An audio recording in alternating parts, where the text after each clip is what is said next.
Hey, what is going on, guys? Happy Sunday to you. Welcome to the AV experience. I'm excited, man. We are just 5 days away from MWAVE 2023 going down in Kansas City at the Convention Center, July 14th through the 16th. I am pumped. We're going to talk a little bit about it tonight, give you some updates. Of course, we'll be answering your questions, so drop those in the chat. Super chats always gets priority, but those are certainly not required. Other than that, man, we'll say some hi to some folks in the chat in just a second. Ryan, how you feeling, brother? I'm okay. You're okay. I'm gonna probably have a panic attack tomorrow. Yeah, man. We'll be okay. Most of everything I think is here. Awesome. There's some things that are set to arrive this week, but I think we're okay. All right. So kind of give us just an idea of what you this may be fun. What your week has looked like this past probably even 2 weeks from gear coming in and I mean your garage has got to be a hot mess right now. So there's my mom's and mine. My mom lives 5 houses down from me. We both have 3-car garages. Okay. And they're both full. So what are we looking at inside those garages? What are some of the items? The Neolith, Balance Force 212s, S7Ts, D215s, D15s. So we got Martin Logan speakers, we got Perlison speakers, 7 or 8 TVs, 10 projectors. Yeah, I don't know why, but all the projectors got shipped to your house, dude. That's crazy. Yeah, everything came to my house. ABC was like 11. I think it was 11. Can we send a 300-pound or 5? No, it's 500 or 600-pound steel cage. Yeah, that one's not that bad though. The Neoliths were the worst because I think the crates are like 700 or 800 pounds. Gosh. Wow. And then they're really long. So they're like 8 feet long, the crates are, and they're just awkward to use a pallet jack on. Yeah, sure. And they're really heavy and you can't really slide them. And the lip of my garage, I don't have that like lip that comes up. Mine's nice and flat and it's easy to roll on. My mom's is not that way. So it's a pain in the butt. And that's where the Neoliths went. Yeah. So they're down there. Then there's like multiple pallets of Martin Logan F200s. There's 1600Xs. There's B100s. There's Focal stuff. There's well, I'm glad I don't have to deal with screens, but Seymour, Evan told me they're supposedly bringing 10 screens. Yeah, he gave me an update today. He's like, I need to send you more information because like we got more than we're bringing. 10 screens. If you guys ever wanted like to see some screens, man, Seymour is hooking you guys up. You're going to see like their whole array. We're talking even some of their electronic masking. You're going to get a chance to see that. They'll probably have their manual masking. They've got their retro masking system there on display. Dude, it's going to be awesome. What else? Then we've got the Valencia seats. There's 4 of those. Yep. I've got 6 of the row 1 seats coming. I think it's 6. Yeah. Oh, they're coming to your house too? I think.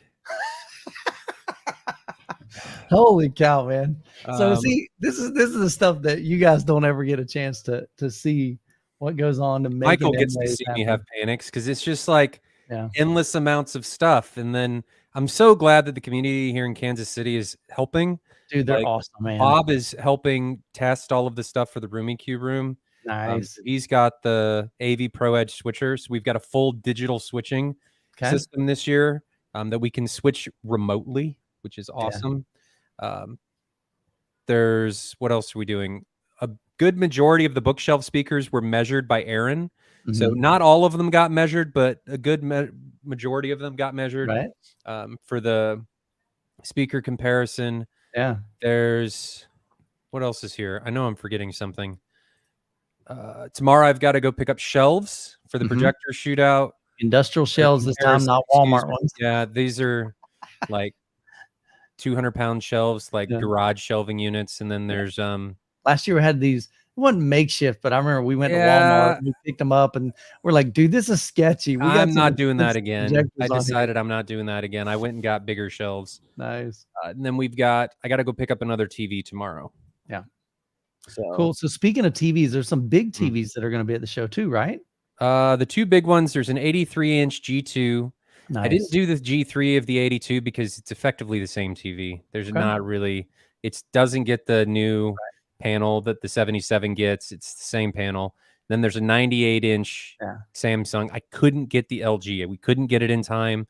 Okay, sure. So the other TVs that are going to be there, there's a TLC Q8M, the two flagship Hisense, the Sony 95K. I couldn't get the 95L there because it's still in a prototype and they keep pushing it back, so we couldn't get it. The 95K, the LG G3, and the Samsung S90C. So all of the flagships for the TVs will be there, so people can see them right next to each other, and they'll all be professionally calibrated.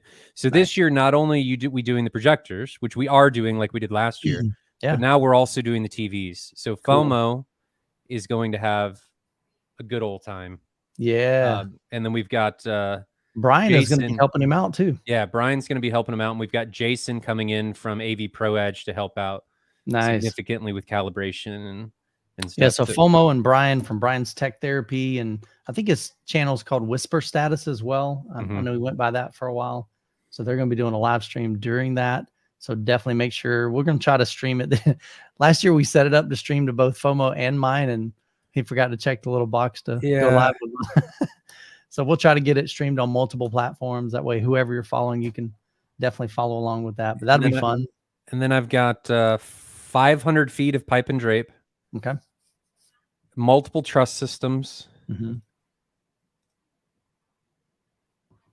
I know there's other stuff. I just can't remember. Oh, and then there's the mounts we did are over under for TVs, so we can put two right on top of each other, and they're on wheels, so we can wheel them around.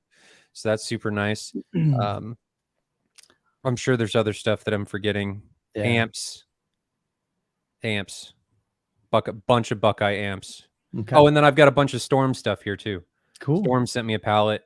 And then there's a Barco sent me a pallet. So there's a Barco Nord and a Medea somewhere down there. You know, nothing like losing a Nord. That's crazy, dude. So as you can see, guys, this is huge. I mean, what we did last year was amazing. It was absolutely incredible.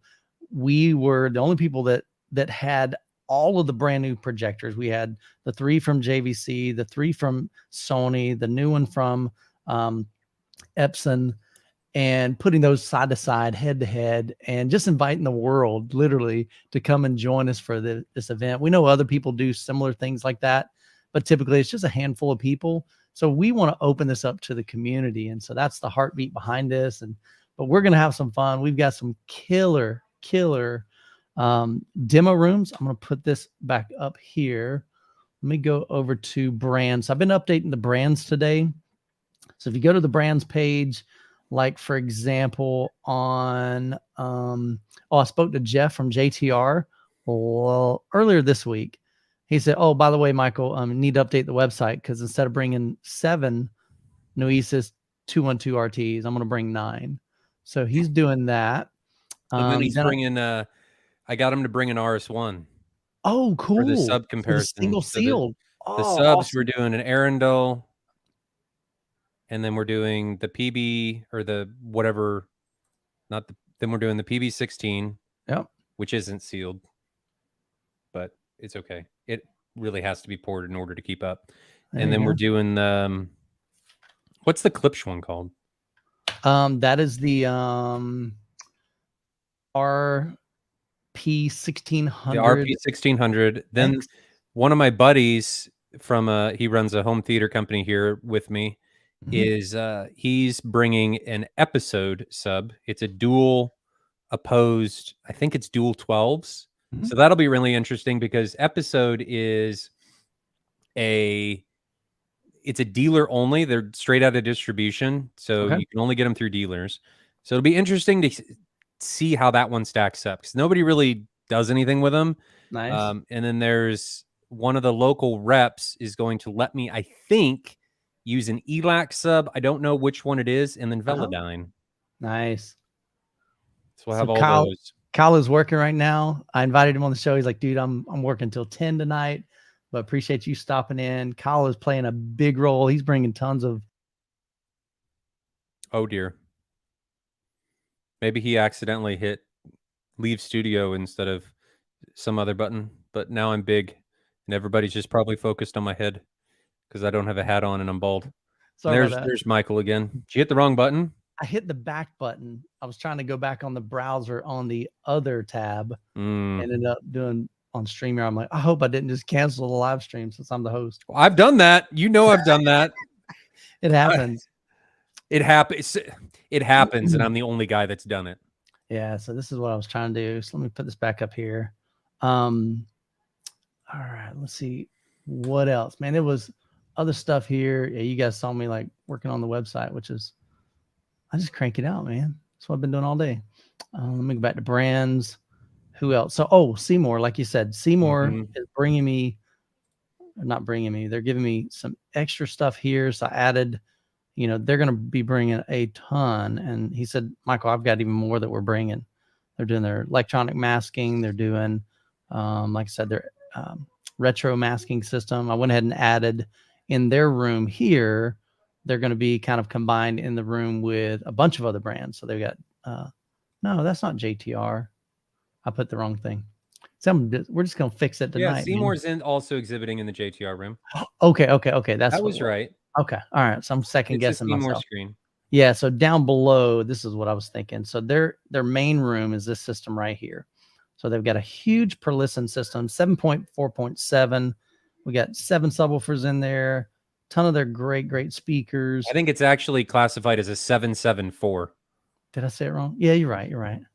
It's just weird to say it that way. It's weird to say that you have more subs than you do top channels. Yeah, I'm seriously running on no sleep. Last night I was up to like 7.4. That's it. Yeah, that's a rocking system. Yeah, we'll get that updated. Let's see what else. Barcode's going to be in there with a big, massive projector. That's similar to maybe like the GTZ 380, right? This big old honking one. Yep. Massive lens. It competes with the 380. Oh my gosh. Storm's going to be in there. I think it'll do 12,000 lumens. Holy cow. And then they're bringing, I don't think I put it on here, but I believe Evan said that they're going to do a 100. I think it's this screen here, the 175 inch. It's 185 inch diagonal, but I don't think, I guess that's probably it right there. He gave me a little bit different model number. It's not UB. So I'm trying to get some clarification on that, but they're going to have a massive screen in there. madVR MD is going to be in there, row 1 seating, and just so many great things happening this year. And I was going to show you this. I sent out an email under the attend. If you go to, is it the attend I'm thinking of? I don't know. Yeah, the experience rooms. So you'll see a map here. And so that'll just kind of help you get around the show if you're coming. Also, that'll be on the back of your lanyard as well as all of these room numbers here. So, man, I'm excited. I'll be honest with you, dude. I am beyond excited. It's going to be multiple 26-foot box trucks. And last year we had a van. Yeah, correct. And that was a big van, dude. It was, but it was still a van. Yes. And when you think of a 26-foot box truck, it's the largest vehicle you can drive without a CDL. Wow, and it's going to be multiple trips with that. So it was, I couldn't get anything smaller because of all the stuff that we have. I mean, it's a lot. Yeah. It's a lot. So this, just to give you perspective too, like last year we had roughly 83 people total. So this is us, vendors. It was just a handful of vendors. We had, plus attendees. So that's everybody. This year we're right at about 250. I think we're just under 250. So we've tripled the amount of people that are going to be there. We probably at least 4 to 5x to 10x the amount of stuff that's coming to the show. It's insane, man. But I couldn't be more grateful. And Ryan just kills this thing, not literally. He says that now, but we haven't done it yet, so we'll see how it. There's ends no up doubt. turning out. So here's where I want to give a huge shout out to. You mentioned several folks that are helping with the event. You know, Bob was a huge help last year. We got our hosts that are doing the home theater tours for the VIP Gold and VIP Platinum. They're amazing. But then we've also got a lot of people. There's probably 20 or so, maybe almost 30 people that are volunteering to help out with the show, especially early on Wednesday and Thursday. Guys, we physically could not do this without our volunteers. And so we are grateful for them. Because there's all that stuff from Ryan's house and his mom's house.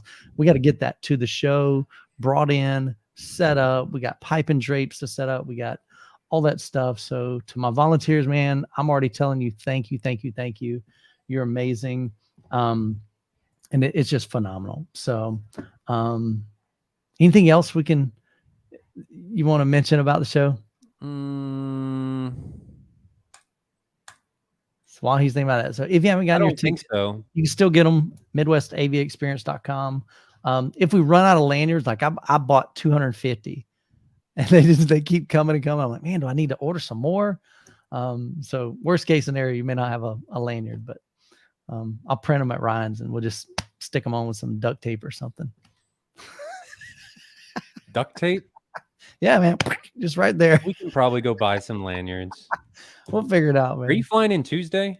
I'm flying in Tuesday. Yeah, I jump on a flight Tuesday morning, and then we'll be setting up Wednesday, all day Wednesday. I'll be doing the VIP home theater tours for Gold and Platinum while you're setting up at the venue with volunteers. What is this? What? Gene is going? No, Gene is not going. That I know of. I talked to Gene quite a bit. He texted me even today. I'd be cool if Gene went, but I don't think he's going. Yes. Let me put this up here. So the content creators, you can go up here to creators. So FOMO's going to be there. Life of Bliss, Chris Majestic, Home Theater Gamer, Haterade Cowboy, Cinema, Woody Sound Up, Brian's Tech Therapy, Easy HC Tech, and myself. So those are the ones that I know are going to be there. Aaron from Aaron's Audio Corner was going to be there, but he had kind of some family stuff he's got to take care of. And then Mike from, oh man, why am I drawing a blank? Mike was coming with him and his wife, and then he was unable to make it. So, but yeah, man. Things happen. Easy HT. What's up, buddy? He's coming. He's in the chat. Ike is excited. You excited, Ike? Let me know if you're excited, brother. I'll be excited on the last day because I know I have less to worry about. Yeah, I haven't. So probably what you're thinking of, Chris, is literally a few weeks later, we'll be at Audio Advice Live. So I know Gene is going to that. That's probably what it is. Yeah, I'll be at Audio Advice Live. There's several other content creators. When are you going to Atlanta? 2 weeks after that. Dude, my schedule is 2 weeks or the week, like the week of the 11th. Okay, so we got MWAVE coming up this week. And then August, the first weekend. That's Audio Advice. Will be Audio Advice Live. The very next weekend, Thursday, Friday, and Saturday, I'll be in Atlanta for Atlanta. We'll be there at the same time because I'll be there. 2 weeks later, I'll be at Scott Newby's house up in Wisconsin for his. I might have to go up there for that. I might have. He's going crazy, man. Night. And then 2 weeks later from that, Cedia. So it's going to be wide. Cedia's that early? Oh my gosh! It's September. What is it? September 7th, 8th, and 9th. Oh my gosh! Week. Yeah, so it's a couple weeks early. Yeah, so I'll see you. Yeah, and I'm going to see a lot of you because I'll be at Atlanta. We'll both be at Cedia. We'll both be at Audio Advice. We'll both be at MWAVE. Check that out. Man, a lot of time together, man. We actually like each other, I think. That's debatable. Let's not get ahead of ourselves. Yeah. So I didn't mention this. Jonathan would have been here tonight, but he's preparing his home theater. He's made a lot of changes. He's getting ready for the VIP experience for the Gold and Platinum. And he's like, guys, I got some more stuff I'm doing. I'm excited for you because none of the rooms that you've been to are going to be the same. All changing. All of our rooms have changed. What's gonna stink is I don't have time to like do a physical tour. No, but I think it's going to be more enjoyable for you to just enjoy them. True. Right? To not have to worry about filming them and to just enjoy them. Yeah. What's that, babe? I'm just gonna grab this. Okay, cool. Hi, so Jessica. Yes. Bye, Jessica. That's Hello. I got her to say hi. Hi. I don't know why. I'm trying to do something. I'm getting on his Amazon account. Oh man, she's spending money. Uh-oh. Okay. Yeah, Jessica's been on a couple of my videos lately, and that's pretty funny. She said I had a large vocabulary, how I was describing something. I'm like, nah, not really. But hey, if I can impress her with my vocabulary, that's awesome. Yeah. All right. Man, I appreciate it, Chris. We have a good time together, and that's really what it's about. Oh, my bad. So newbie is in Illinois. Here's the thing. When I fly out to places, I have no idea where I'm going.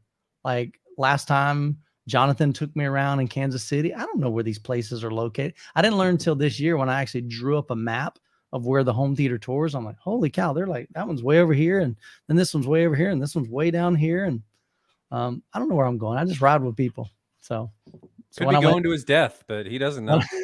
When I did the Wisconsin, Illinois, we were traveling back and forth, and sometimes there were a couple hour drive in between certain ones. So yes, good question. So there will not be an AV experience next Sunday. We will be tearing down MWAVE. So that finishes up at 5 p.m.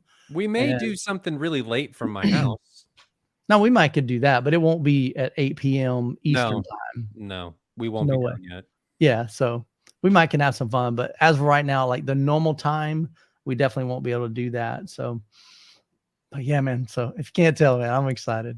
This is like summer camp, man. When I was a student pastor, we'd go to summer camp and hang out, have some fun. This is like summer camp for adults, man. This is gonna be awesome. So, but we get to play with some really, really cool toys. So. Really, really, really excited. All right, man. Mark, you ain't right, dude. Would you rather have large vocabulary or a moist bass? Just asking for a friend. All right, guys. If you got questions, drop those in the chat. We're gonna go ahead and jump into those. And I just sent out an email to everyone that's attending MWAVE, just with some additional information regarding the trip to kind of help you out with that. So, all righty. So Bruce says, well, if it isn't fancy pants vocabulary, man. So he's talking about me in the last video I did with Jessica. So it was kind of interesting. She and I wanted to do something just a little different. I mean, you guys, I'm still going to do a review of the Martin Logan F20s. I'm sorry, F200s.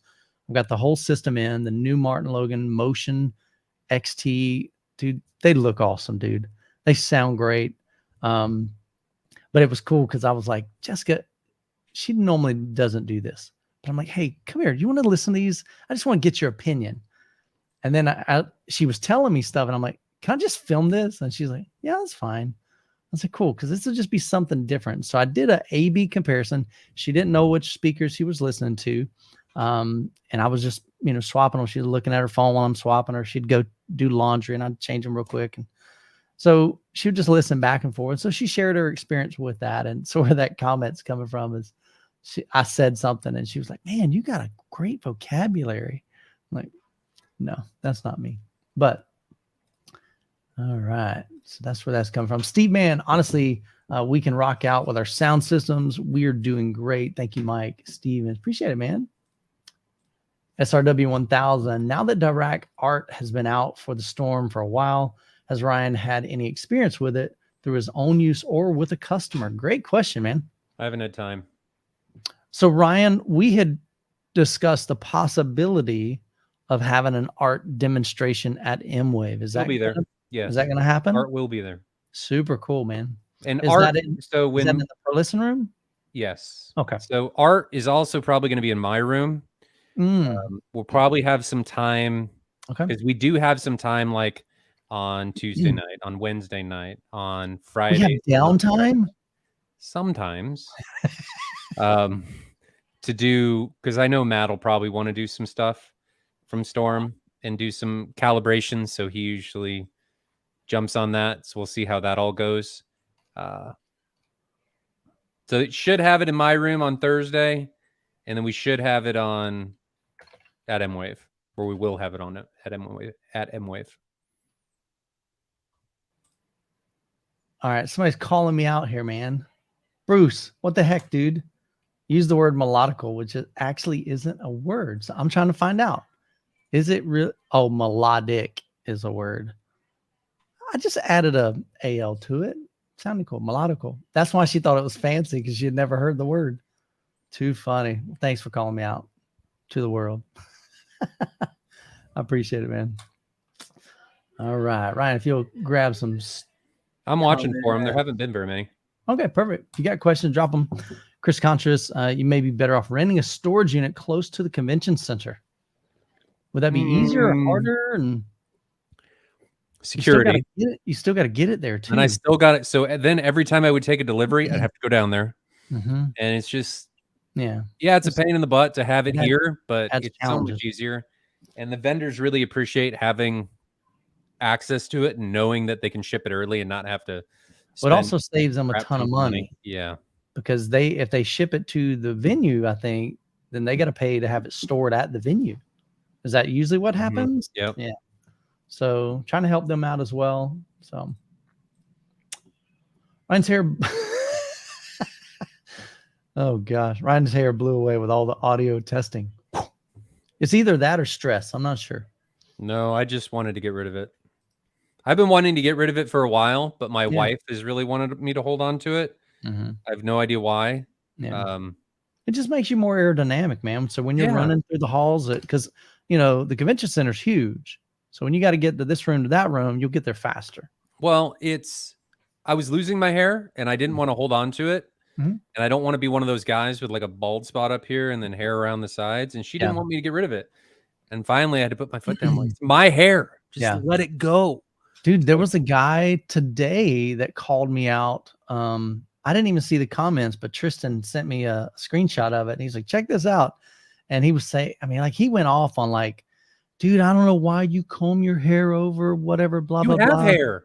Yeah, I know. And he's like, you're hiding your bald spot. I'm like, no, I don't know. I don't really see. I would be hiding. Like you can see if I'm thin and deteriorating. Fine, who cares? I'm losing it back here. It was funny. I have hair. Mine was going. Like I just have like white a lot in here. And then my wife would say that, well, nobody can see the top of your head. I can see the top of my head. Right. Juan Hernandez question, would there be a benefit placing a sub a quarter room size and another on any corner or at both corners or at a quarter and 3/4? Can you bring that question up? Oh, I thought I did. I must have turned it off. There you go. Sorry. There'd be a benefit placing a sub like a quarter into the room and then another on any corner, like maybe in the back corners or both at the corner or at a quarter and a third. So I guess he's saying he's got two subs and where best to put those. Do you put one at a quarter of the room? It really depends on the room. Another 3/4. There are definitely some recommendations. A lot of times they say put them mid-room. So if you can put one dead center, dead back, dead in the left and right, most rooms are not going to allow for that. I know mine can. What I would do is I would start with one sub and I would move it around the room to find where you get, if you're able to move it around the room. Not everyone is able to move them out subs around the room. Actually, very few people are.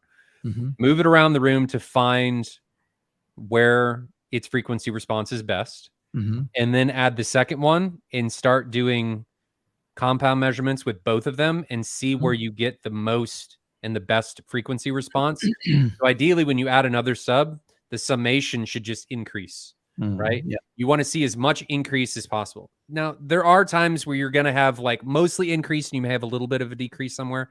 You got to find what makes the most sense and what works the best. So it's all the pros and cons. What does this work better? Am I, if I'm getting a null when I put this sub up over here, like over 100 hertz, it really doesn't matter.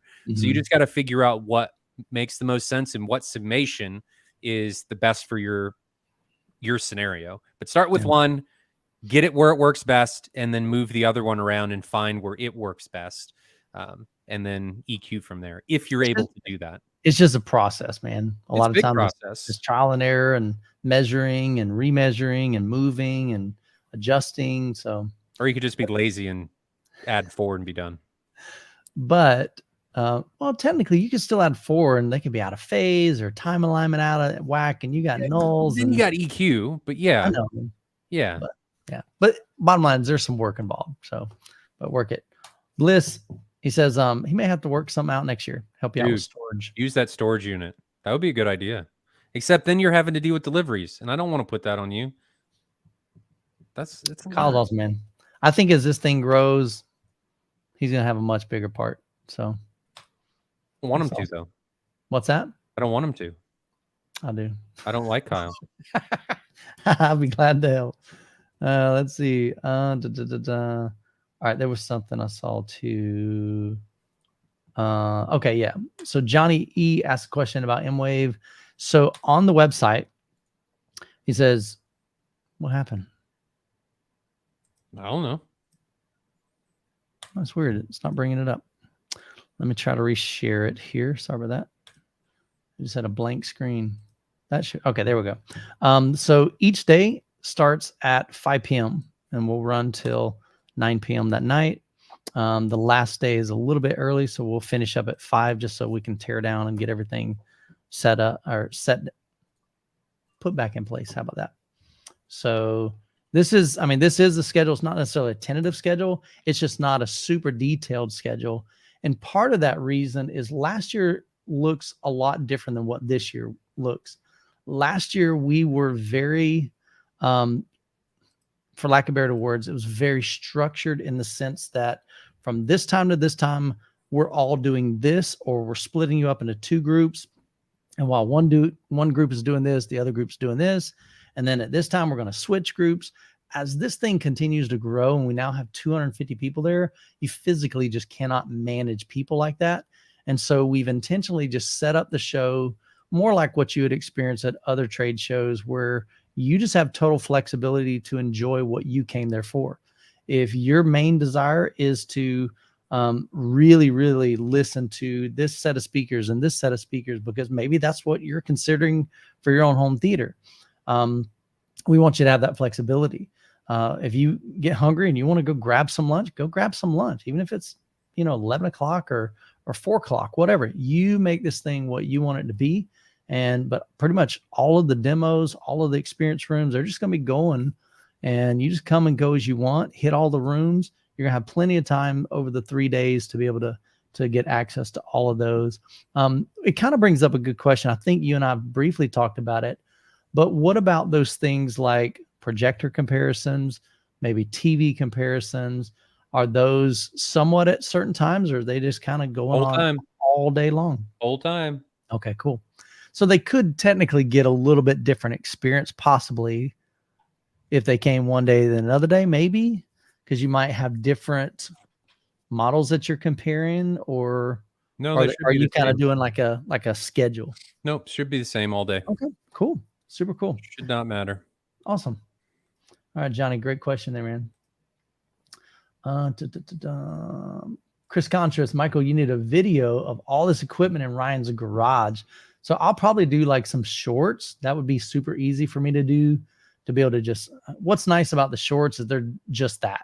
Literally you hit record, I can film with my phone. I don't have to worry about editing, and it's just a quick snapshot of what's going on. So you'll definitely see quite a bit of shorts, photos, different things posted on YouTube, probably on Facebook as well, my personal Facebook account. So if you go to facebook.com/youthman, that'll direct you to the Michael Stevens page. So I'll be uploaded some to there. Goodness, what else? I don't know if I'll have a chance to do live stream. Last year I did a live stream in Ryan's room. Just depends. So a lot of this is play it by ear. And then the other thing too is that we've actually got 2 videographers coming. So Brad from Home Theater Gamer is going to help me with mostly filming with the brands. So I'm going to go around to each one of the experience rooms and interview them, talk about their products and what they brought to the show. And then we're going to interview some people just kind of get their feedback on some of the experiences they had during the show. And then the other gentleman's going to do a lot of photography for me, get some B-roll of just the event itself. And then after I get back home, somewhere in between the times that I'm flying out to those 2 other events, Audio Vice Live and Atlanta Home Theater, I'll be cranking out some content for you guys. So, but definitely we'll try to get some videos of Ryan's madness going on. Juan Hernandez, any benefits using power conditioning unit? So great question. So this kind of falls in the line of like power conditioning, line conditioners. Some of them have surge protection in that as well. So what are the main benefits of using something like that? So I'm assuming we're talking like Panamax. We're talking about Furman. Who are some other brands? I mean, this could go down a deep, dark rabbit hole depending on how this question goes. I mean, I know what my opinion is. What are they called from like PS Audio? What are those things called? I don't know. So while you're looking that up, I use one in mine. A friend of mine a long time ago gave me Power regenerator. Power regenerator? What they call them. Okay. I'm not sure.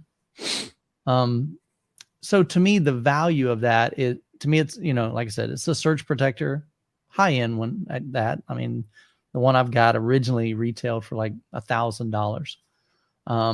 Another benefit of that is it does have timing, like sequencing. So if you got multiple amplifiers, it's not a good idea to try to turn all those on at the same time. Sometimes you can trip a breaker. So by sequencing those, that's a nice benefit. But in my opinion, some people buy these because they feel that it's going to clean up their sound and make this sound spectacular. I haven't heard any difference in the, I was about to say audibility. I'm going to give you all some vocabulary words you've never heard tonight for sure. But it's a melodical problem, isn't it? Melodical. I was trying to figure out how to tie that in. But anyway, but yeah, I personally I just haven't heard any difference, but it's not like I've reviewed a bunch of them, tried them. I think there's a benefit of having them. Just don't buy it thinking it's going to magically make your sound system better, sound wise. Thoughts, Ryan? I'm off the wall on that. They can help with like grounding issues. They can help with frequency issues, hum problems. I mean, there's things that they can do, but they're not magic. They're not going to enhance. Still limited to physics and the theoreticals of electricity. So you're still part of that equation. And in some capacities, they can actually be detrimental. So it just depends on what you're doing and how you're utilizing them, and in all honesty, what the quality of the unit itself is. So I like them. I mean, one of the coolest things that you can do with them, and a lot of the higher end ones, like I use one called Big Dog done by Ethereal, and I can do timed and sequential power ons for different outlets, and I can remotely control what outlets turn on and turn off, and I can see the draw via wattage and voltage of what those outlets are doing, and there's a lot of information that can be gained in that capacity, so that's really good. But a lot of the marketing that comes into these, especially from quote unquote audiophile companies, they say that things are going to get cleaner, more detailed, you're going to hear the bass more. Dude, no. It's not going to do anything. Subjectively, it probably will. So we actually need to talk about this. Let's talk about it. If anybody wants to bring anything to MWAVE, specifically amps, power conditioners, if you want to bring them, really anything. Can't guarantee that we're going to have time to make it happen, but I can put things behind an acoustically transparent screen. Right. I have 4 identical Martin Logan B100s, a Lazy Susan, all being fed by an 8-channel Buckeye HyperX amp, all being fed by a Storm Audio. And we can do these comparisons blind. So if you want to see this stuff and you want to find out if your power regenerator is doing something, bring it. I would be glad to admit if I'm wrong. Cables. I think I'm wrong. Cables. That's a good one. That'd Yeah, interconnects, cables. I get people all the time, man. I mean, they get me in the chat and they're like, "You just don't know. You've never tried it." I'm like, bring them. And I'm not going to poo-poo on you. I won't do that. If I'm wrong, I'm wrong. Right. I want to know. With that. Yeah, I'm okay with that. I am the Especially first person to admit when I'm wrong. Yeah. So that'd be fun. I think if you want to do it, bring it. I've got some stuff that I can use in that, but yeah, I challenge anybody that wants to bring stuff. Okay, bring it. We'll see what we can do. To dust off the old pile lamp.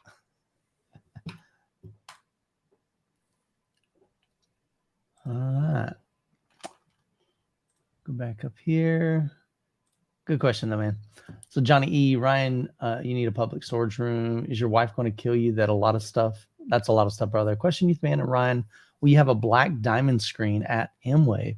So no, we don't have them as one of the vendors. You can go to the brands page on MWAVE at midwestavexperience.com, and that shows you all the vendors that are going to be there. So we'd love to have them out there. I'm open to having anybody. You know, if somebody wants to show up and be a part of MWAVE, we'd love that. So each year we'll continue to grow. We'll continue to invite more vendors and brands, and you know, as they see what this event is, it's different. You know, it really is different than, we're trying to create something that nobody else has created in a lot of different ways. We just don't want to replicate what you would, you know, we're not trying to replicate a trade show. There are elements of a trade show, but we're just really trying to create some really unique experiences that you're not going to get anywhere else. And so that's really the heartbeat behind that. And the other big thing is a real big emphasis on building relationships. Dude, I probably had 3 or 4 conversations and comments from just this past couple of days of people mentioning, I don't have anybody in my area to talk about this. I was on the phone with a gentleman. He's another content creator. He actually installs home theater stuff, equipment. And he ended up jumping on a call when we talked for like, oh man, it was like an hour and a half. And he basically said, you know, I live out in the middle of nowhere. I don't have anybody that I can talk about this stuff to. And that's a big part to me of what MWAVE is about. I want you to come, build some relationships, meet some new friends, get to talk directly with the manufacturers themselves, the brands, the engineers, excuse me once. And ask all the questions that you want, but build those relationships. So that's a key for me. But yeah, so this year we don't have Diamond at the show. But like I said, we'd be more than glad to have them next year. Thought I saw a question come in real quick before I forget. Maybe not. Okay. Maybe it's one of the star ones. We'll get to it. Question 1, 3. I love it. Dude. Q1, Q2, Q3. He's got a 4th one here. Man, let me get some water. All right, there we go. So Juan Hernandez, question number 3. Any advantage on a curved projector screen over a flat projector screen? I don't see a ton of benefit on them. And I think it's problems. I think if you got a big room, like a massive screen, I don't, on a 150-inch screen, which is what I have, I just don't see, my goodness, man. Give me a second.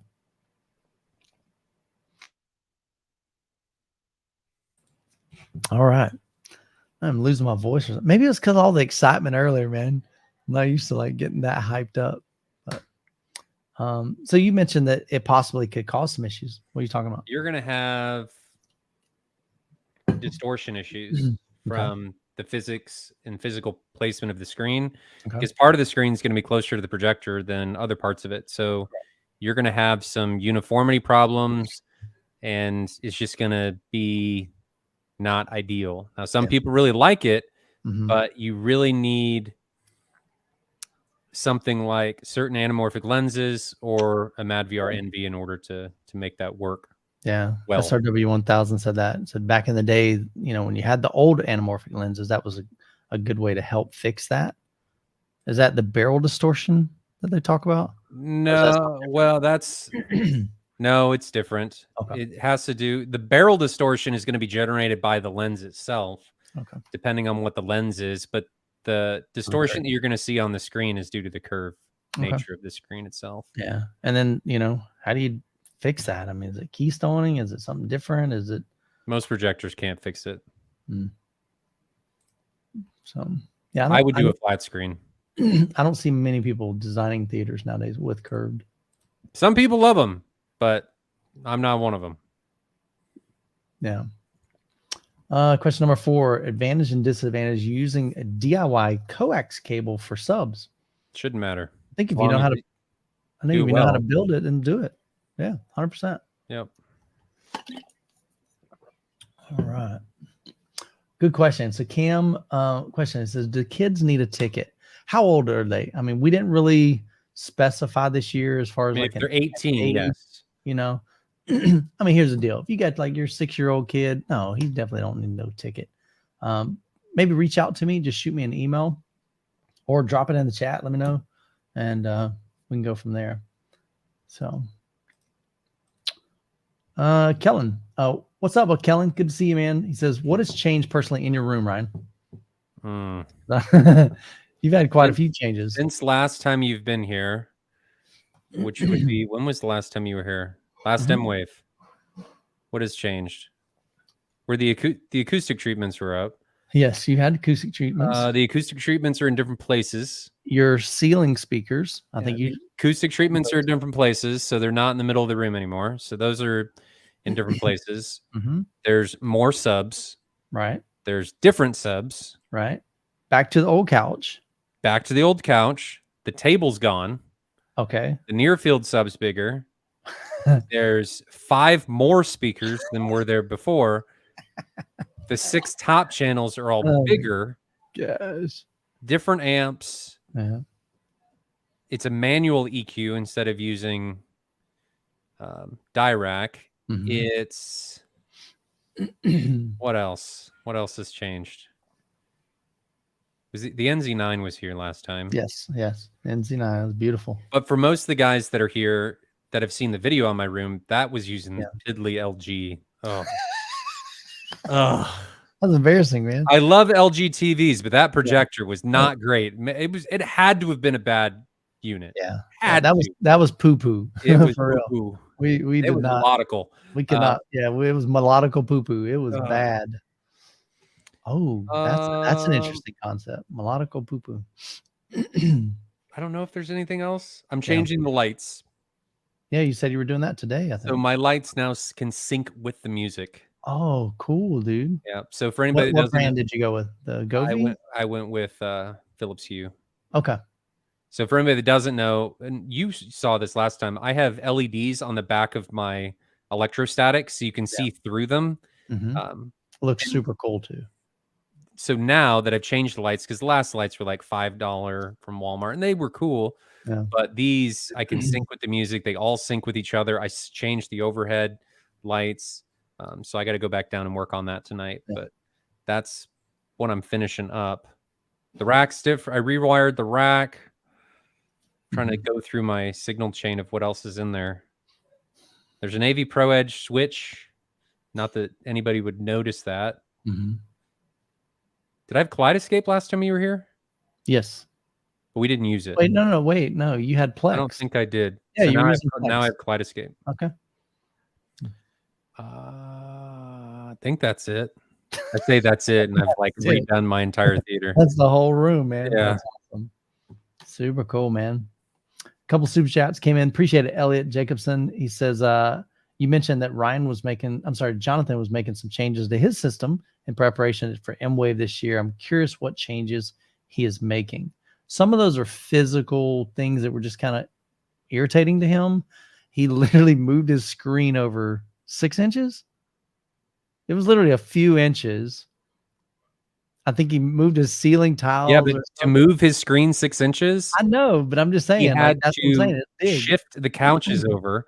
Then he had to move the basement support pole, so he had to jackhammer it out and move it, contacting a civil engineer to make sure that was okay. Yeah. So now the ceiling tiles are lined up with the screen. Right. He's added. It just bothered him. He's finally added the rear row of similar couches. He built a riser. He's got 2 more 70J1s on the ceiling. Yeah. He changed the lighting. He's got new theater seating. Is the reason that he's like, I changed the lighting. God damn it. So then I had to go change my lighting. He's got new theater seats, which I'm very excited about. And they're on risers. They are. Yeah, he's got quite a bit that he's done. And then Sheldon's got 8 more subs. That room was insane. Sheldon had, oh my god, 16 18-inch subs. Man. 16. I'm telling you guys, these guys in Kansas City, y'all have no idea. I can't act breed. Like that's ridiculous because I have 4,000 or 5. You guys are a different breed, man. There is nobody, I don't think, in Florida that even remotely has. I mean, I could safely say that his room would keep up with mine, Mark's, and Newbie's. Yeah, that's so wild, man. Yeah, that's nuts. That's nuts. Bobby, appreciate the super chat. Ryan, does madVR have any plans with the pro owners, or are we stuck with these units and no upgrades and other feature or added features? So pro, and this should have been communicated to you when you bought it, was never eligible for the upgrade. It was the extreme only.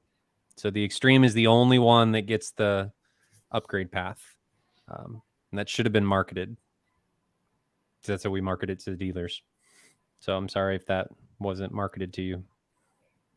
Yeah, that was when I had talked to Rick, I think I interviewed him at Audio Advice Live last year, and he was talking about that, or it may have even been off camera, but he shared with me that, the people that just want latest, greatest, extreme's way to go. I kind of look at the pro as almost like buying a laptop. For the most part, you got to figure out what you want, what you need. And if it fits your needs, great. But there's really not a lot you can do with a laptop. You can't upgrade the screen. You can't upgrade. Well, there's that one laptop now that Linus backed. What's it called? I haven't seen that one. Chad will know.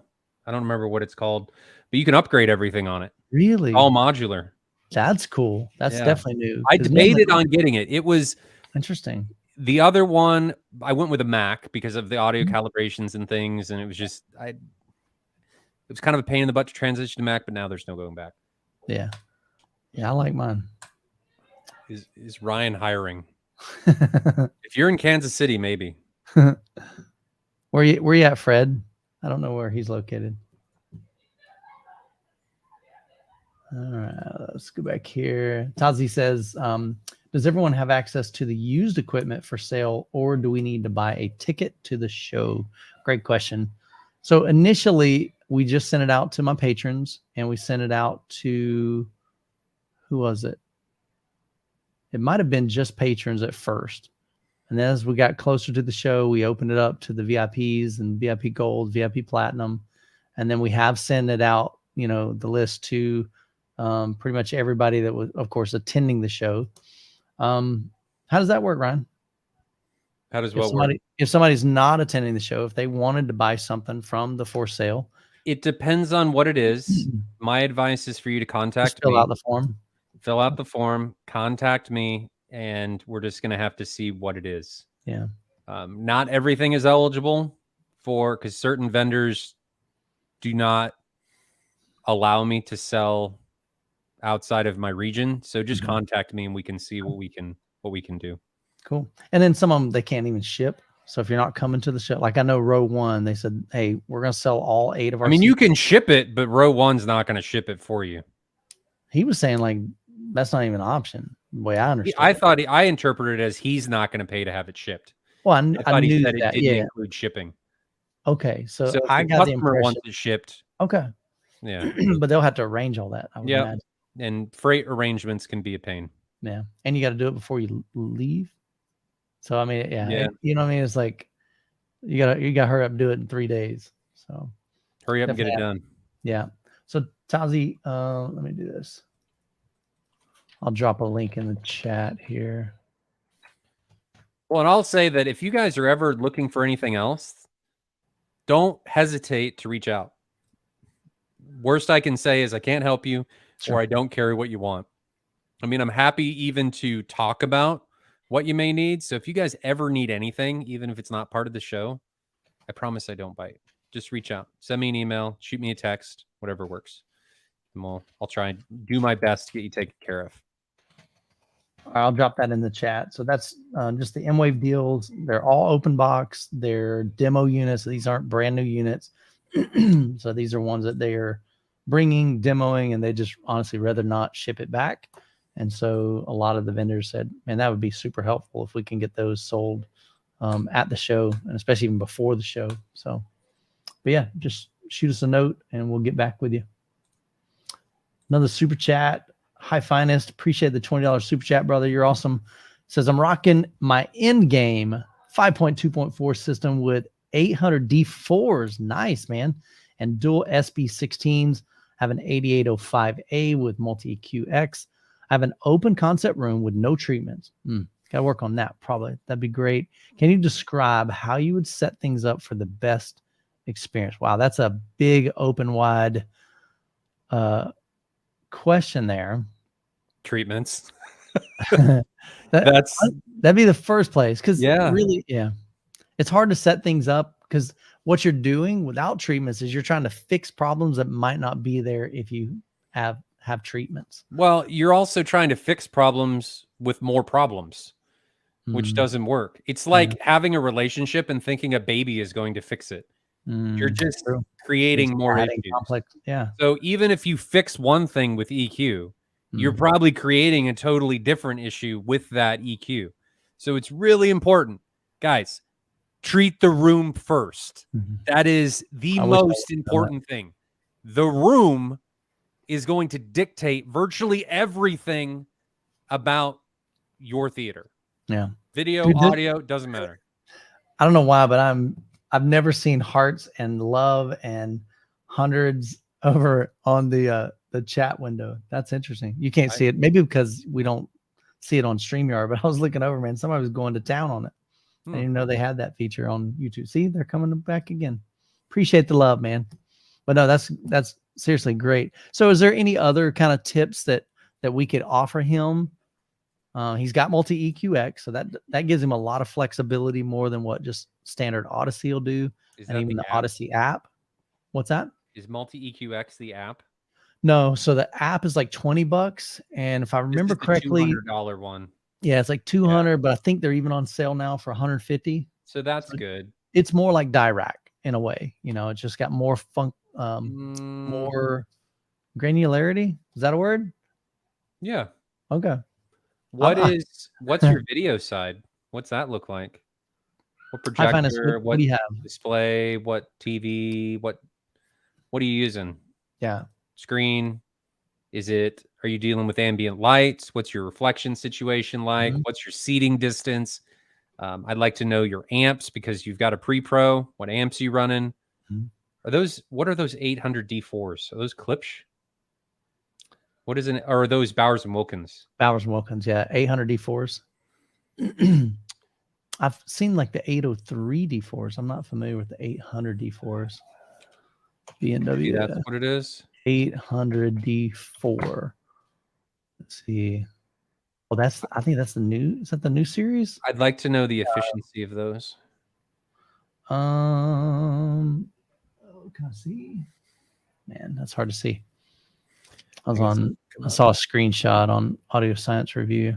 So that's the Diamond Series 800. Are they towers? Yeah. Oh yeah. I'm just trying to find the model number. Give me a second. So is that the 801 D4? So it's 800. So well, I see an 800 series, but right, that's what I see. Yeah, because I think they're like 8. Yeah, so they have 801 D4, 802 D4, 803. So it's going to be one of those. I'll put this up here for you guys. I see an 801, an 805. Yeah, so these are gorgeous speakers, man. I think they had these at Audio Vice Live last year. Did they? I think so. They had some of the I think it was the 800 series, because I did the interview. There's 804 D4s. Yeah, so it just depends. Which one are they? He says 802 D4, HTM 81, 805 D4 in the rear. So 802s right here. Man, those are gorgeous. Can you show me the specs on those? I'm going there now. Let's get rid of this. Where you at? Down here. Yeah, they're beautiful speakers. Okay, here we go. What do you want to know? Oh, the sensitivity. 90 right here. And does it say anywhere their maximum power handling? Right, it just says a recommended amplifier. Just up to 500. Yeah, but that doesn't mean anything. Yeah. But it doesn't say like the max output. So they're good speakers. I'd be interested to know what amps you are and how far away the speakers are from your main listening position. Open concept isn't doing you any favors, but it's a compromise, right? You can't really do much about that. Biggest thing I think is going to be treating your room. Yeah. That's where I'd start. He says the walnut sounds better than the white. That's awesome. Yeah. Yeah, 500 watt programming. Yeah.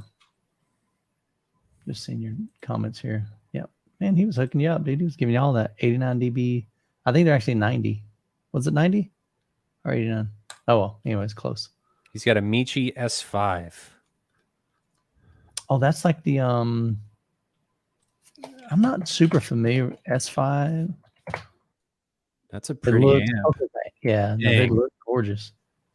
So Class AB. 12. Wow, that is a super pretty amp. Yeah. 132 pounds, 500 watts, into 8 ohms. Okay, so it has no problem. It's beautiful. That's not an issue. Treat the room. You got all this nice gear. Treat the room.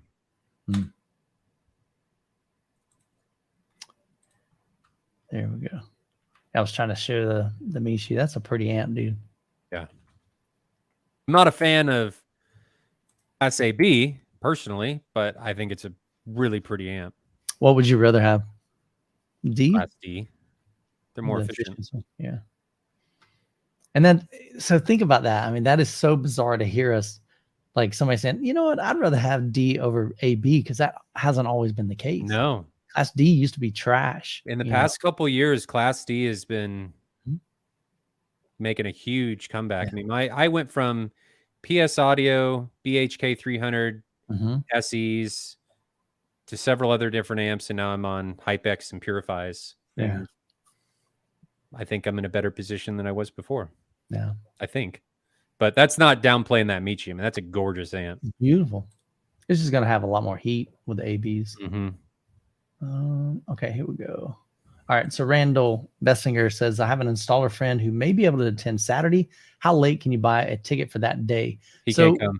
I'm going to leave the tickets just available. And like I said, the reality is the worst case, let's say we sold over 250 tickets, which we're close. I think we're at a couple more came in today. So I think we're probably right now we're about 230-ish, 235. So we got about 15 or 20 tickets left. And by tickets, I mean like lanyards that I've printed. So it'll have the schedule on the back. It's got on the front, it says MWAVE. And then for the ones that registered after I ordered the lanyards for everybody with their names on them, and it'll just be blank. You just write it in with a Sharpie. So that'd be the worst case scenario. But yeah, man, if you bubble letters get you more street cred. Yeah. And I got stickers for them too. So they'll have little stars and smiley faces, you know, to kind of decorate it, make it look really Your wife dug into her teacher stash, didn't she? She did. She did, man. But yeah, we'd love to have him, Randall. Enda Robinson says, maybe I was getting distortion with my Onkyo. Was this like a two-part question? Because he says 2. If you don't mind, that's probably way back there. Ender, I may need you to drop that in the chat again. Yeah, Ender, can you refresh that? Hopefully you're still here. Yeah, because it like to get to it, I think that was way early in the show. I'm not sure, honestly. So I'll leave it starred, but we'll move on. Just let me know. Charlie B, only have 7-foot high ceilings. Would height speakers or angled in ceilings be better for Atmos and DTS-X? I always recommend going tops first instead of heights. I don't think with 7-foot ceilings you're going to get enough separation off of your fronts and your heights. I'd go tops. So you're talking in ceiling or on ceiling? Either. No, that's what I mean. In ceiling or on ceiling versus like mounting them on the wall. Yeah. As heights. Yeah. No, just clarifying. Yeah. Mad1 Racing says that Youth Man, I'm from Atlanta. And after 21 years in the Air Force, congratulations, sir. Thanks so much for your service. Appreciate that. We're finally heading back home. If you're there when we arrive, I have to host you. Oh, you're talking about when I go probably to Atlanta Home Theater. So I will be there. I'm assuming. What? Camera froze. Oh, yeah, I see that. It's always in those awkward positions. It is. It's like it knows. Yeah. That's going to be the thumbnail for the live stream. But yeah, man, I'd love to. If I don't get a chance to meet up with you, feel free to reach out to me, even like on my website, hometheatertours.com, and we can get in touch there. And so maybe even a future date I can come up there or something. Atlanta's not super far from me. Literally, it's about an hour flight. Definitely an 8-hour drive, but the flight's super short. So, and a lot of times with home theater tours, man, if we can get like a brand that's represented in that, in your home theater, a lot of times they're willing to sponsor that video, and just, allows me the affordability. Is that right? Man, I'm like coming up with stuff. Affordability is a word, but it didn't make sense in that statement, but it makes it plausible for me to be able to travel and to do that. So, here we go. What? Okay, cool, man. So let me back up here. So we'll put his up there. All right. So Ender, all speakers measure 75 dB with SPL, but I'm listening way louder with my 4800H than I did with the Onkyo. I used to listen at -12 or -10, and now I listen at -4 to 0, because that's the big difference. Is the Onkyo just cleaner sound? And then the second part of that, maybe I was getting distortion with my Onkyo. I used to listen at like -12, -10, and now I listen at -4, -0. I don't think distortion would change where he has the actual volume, but I think he's saying that he calibrated them to reference, right? Yeah, measured 75 dB. I'm assuming with the volume at 0 on both of those. I mean, they should do. Could have been the gain structure of the amps. Yeah, but I still don't see how that's. Did you calibrate using Onkyo? What did they used to use? What did Onkyo used to use? Like ACU EQ, I think. Did you calibrate using that? ACU EQ did some weird stuff, so I would honestly I wouldn't pay too much attention to that. So here's the thing too. Jonathan has mentioned this several times on the podcast, that there can be some massive difference, like 5 dB swings when you measure. Even with, let's say, with Odyssey, you could run it once, run it again. You may be like 5 dB difference, and that's why I always go back. He was specifically saying is that the mics, the threshold for pass fail on the mics is a plus or minus, I think, 5 dB. Okay, I think is what it was. So that's a 10 dB swing. Yeah, and that would account for what you're looking at right here. Yeah.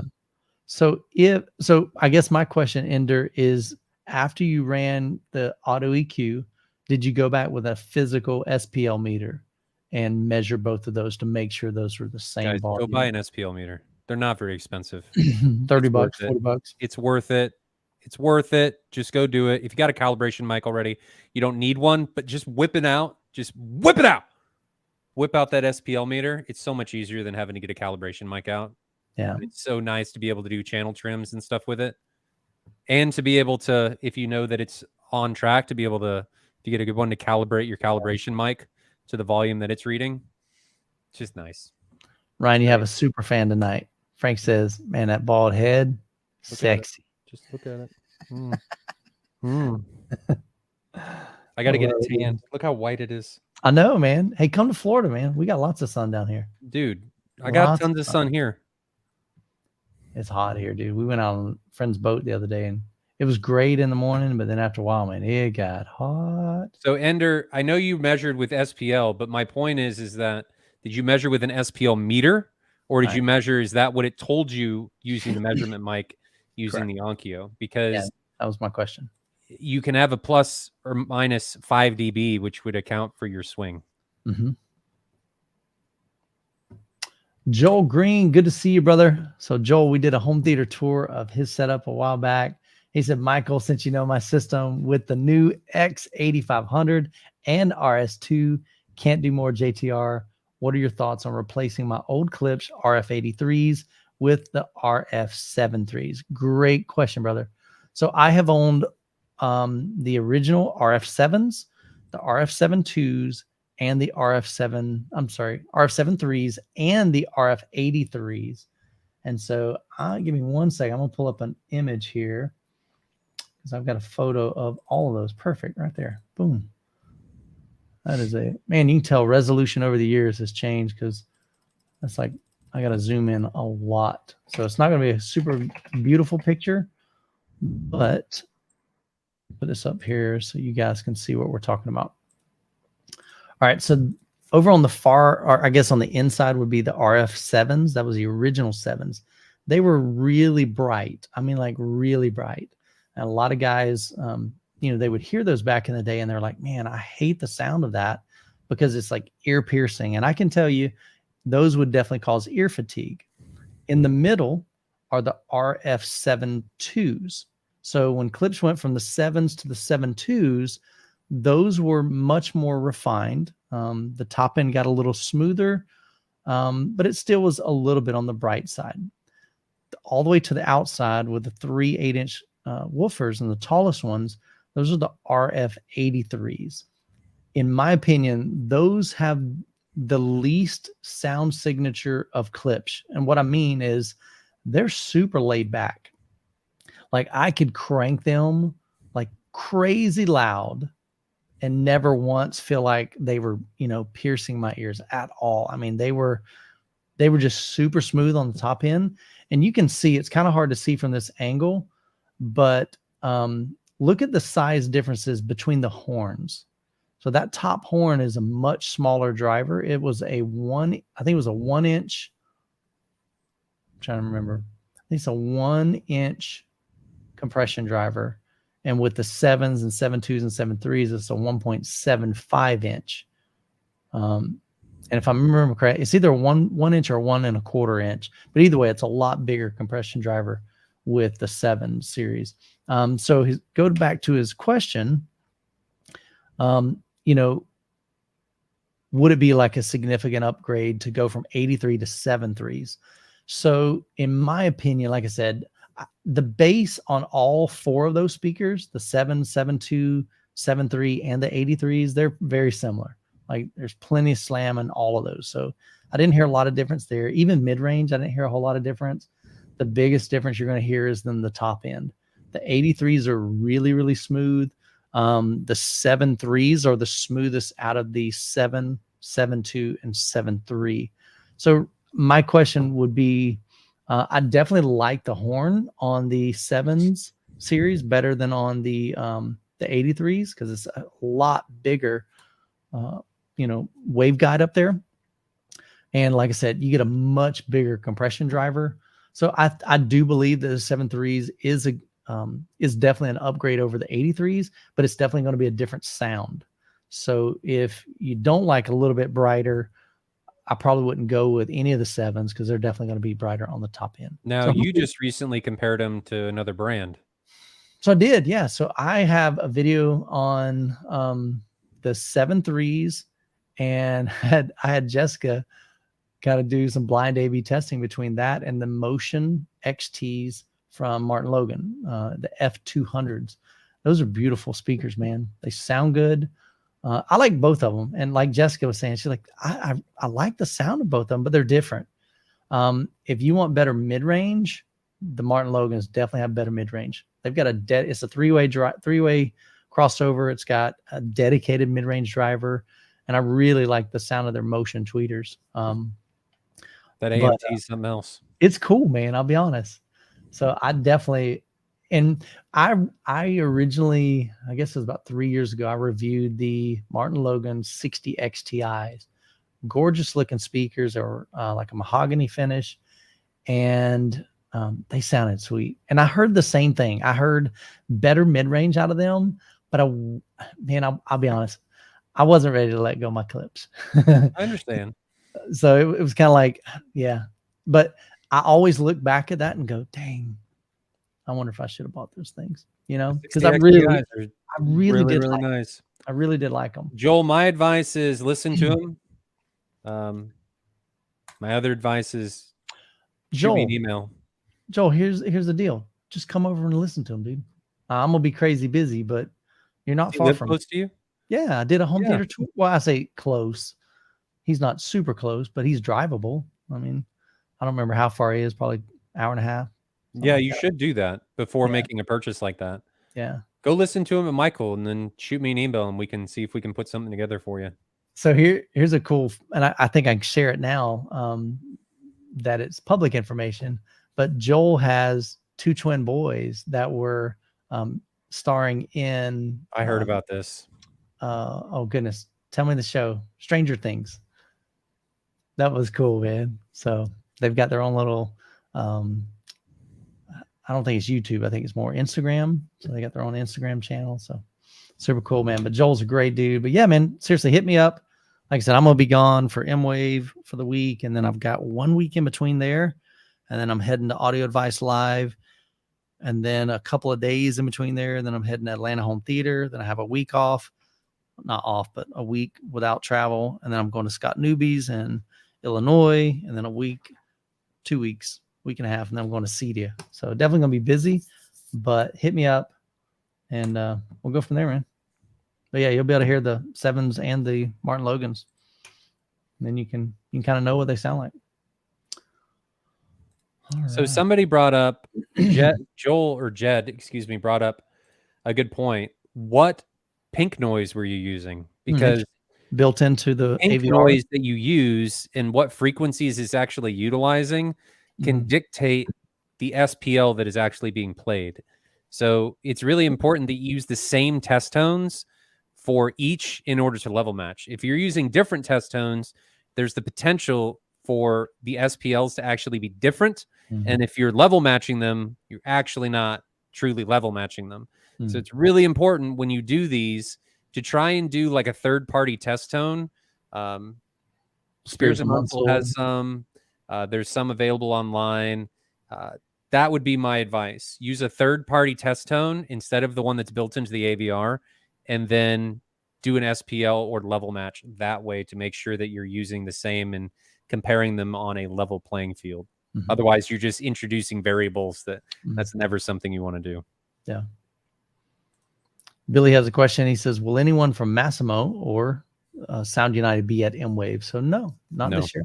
So I've talked to them. I've invited them, but I honestly, I rarely, it's kind of weird. I rarely hear from them anymore. I used to have a really, really great contact at Sound United back when they were Sound United. And he was, I mean, like I could email him or text him. He'd like literally within a couple hours or at least within the next day. But a lot of times with the kind of the new staff there or my new contacts, I just don't get the same response. So that's why you don't see me reviewing any of their products. I mean, so yeah, so I don't have a whole lot of contact with them. But we'd love to have them. Seriously. I mean, I love their products. I like Denon, like Marantz. I've reviewed some Definitive Technologies. It's a different sound for sure. But I've reviewed Polk, but usually it was working directly with the brands, not necessarily with Sound United themselves. Chris Contreras, I'm looking at the new RZ70 AVR. So that's Onkyo, I think, their newest one. Would I be better off purchasing the RZ50 along with an Emotiva Basics A3 amplifier? So it's $550 to save a little bit on this. Depends on what your direction is going down the line, because the RZ70 is going to be able to use that 2-channel amp to be able to expand into 13.2, if I remember correctly, using its pre-out. So if you ever think you're going to go higher than RZ70, if not, yeah, probably RZ50. But I'm really floating my own boat here. I encourage you to shoot me an email, and we can see if we can do something for you. Because I sell Onkyo, RZ50 and RZ70. I don't sell Emotiva, but we can see about maybe doing something like Buckeye or something along those lines. Cool, man. Hook you up. All right. Did I miss one? Okay. No, that was a super chat. Let me turn that one off. Pedro says, in a small room, 10 by 14, where output is not a problem, are there any differences choosing, for example, between the SVS PB2000 Pro Shoe VTF15H Mark II or JTR RS1? Or those three subs, are they about the same? I'll let you address that one. I'm trying to think how I want to address it. So I haven't heard the shoe. I love SVS, but I can tell you right now, a PB2000 Pro next to an RS1. You picked three subs in three totally different categories. Yeah, it'll get slammed. The PB2000 is going to get demolished by the shoe, and the shoe is going to get annihilated by the JTR. Yeah. The JTR is going to be able to dig substantially lower. It's going to have more output, and I think it's going to have a cleaner response. If you can afford an RS1, do the RS1. Yeah. Without question. And again, if you need one, let me know. I do sell some JTR and RTJ stuff. Mikey says, when are y'all blowing up the... Well, you know, after the show, we're going to throw an M80 into it and blow it up. No, we're not going to do that. Yeah. I'm really hopeful that the RP1600 is going to be a good sub. Yeah, I am. Klipsch has a long history of not making great subwoofers. I mean, think about this. Back when I was building my home theater, I loved Klipsch, but I didn't. At first, the only Klipsch sub that I was interested in was the really old RSW15. It was a dual 15, active and passive, great sub. Didn't dig very deep. It hit 20 hertz, dropped like a rock, but it had some crazy output. And I had 4 of them, and I only paid like $400 each for them. Some of them I paid $250 each. Circuit City. No, this is called Youth Man Deal. Oh. This is way before then, or way after Circuit City. Yeah, this was like on the used market. They were already 10 years old, even when I bought them. So Klipsch has redesigned supposedly from the ground up. I haven't tested them, so I can't verify. I haven't heard one. Yeah.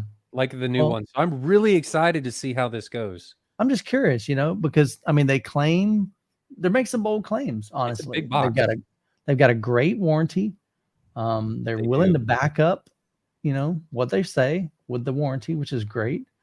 And so if their amplifiers can prove over time that they're reliable, and they said they really, really, really worked on this because they know the problems they've had with the previous amps. So supposedly they built this thing up from the ground up. So I'm hopeful, Mikey, but again, there's not enough information out there. There's not enough content creators or reviewers that have gotten these, and even people that own them. There's not a lot of chatter out there on people saying, hey, I own this. And so we just don't know yet. But I'm hopeful for them. I hope it, because here's the thing. And it's not because it's just Klipsch. I'm hopeful that there's another option out there for you guys, because anytime that we've got competition in the marketplace, it's great for consumers because it's going to drive down the price, and it's going to cause other brands to try to make an even better product than the RP1600 SW. So it's a win-win for us, and it keeps the hobby innovating. If nobody's out there challenging anybody, they're less inclined to make something bigger, better, cheaper, So I'm all for it. Schmuck 91 says, hey, from Australia. Good to see you, man. So I have a question. I've listened to every replay of your live streams while driving to and from work, but now run out and have nothing to listen to. First world problems, I guess. Absolutely, man. I appreciate that those have been helpful to you on your long drives. So we're grateful that we're able to provide that for you. Mike Menzer says, I have a good question for you guys. What processor does 9.4.13? You can let me know. I'd really appreciate it. My first question, Mike, why do you need 13 Atmos speakers or height channel speakers? I mean, I have 12. again, Ryan, I want to ask you the same how do you question. get 13 though? Is it a voice? Oh no, you would add another row of tops. So what would he have? Like the only two, well, you'd go 2 front heights, 8 tops, center front height, and 2 rear heights. Oh my goodness. We'll get you 13. There's only 2 that sport that, and that's Storm and Chernoff. Mike, I'm just curious. Let me know in the chat. How big is your room, bro? Man, I'm just curious. I mean, my room's wired for that. It's just not, I don't have that configuration because I don't need the 4 rows of tops currently. Let me look here. Okay. I'm sorry. So Mikey, back to your questions here. Sorry about that, buddy. So Mikey says he's hopeful for it, but his question actually was, when can I hear this thing? Hang on one second. It'll be in the speaker comparison room. It should be available all weekend. There's no time that any of this will be available. We'll just be running them back and forth, different things. So literally, you can just come in anytime you want and hear it. Yep. Yeah. So Joel says, he's had 3 Klipsch subs die over the years, and that was the biggest issue with them. They're just, the reliability on them has been pretty hit or miss. Some guys had great luck with them. Some guys had horrible luck with them. But in all fairness, I mean, there are plenty of other brands that have had similar issues. Even SVS, they're a great company. They back their product, man. If it breaks, they usually fix it and take care of you guys. I love SVS for that, especially. And they make a great product. But, I've seen people that have SVS. I've seen people that have REL.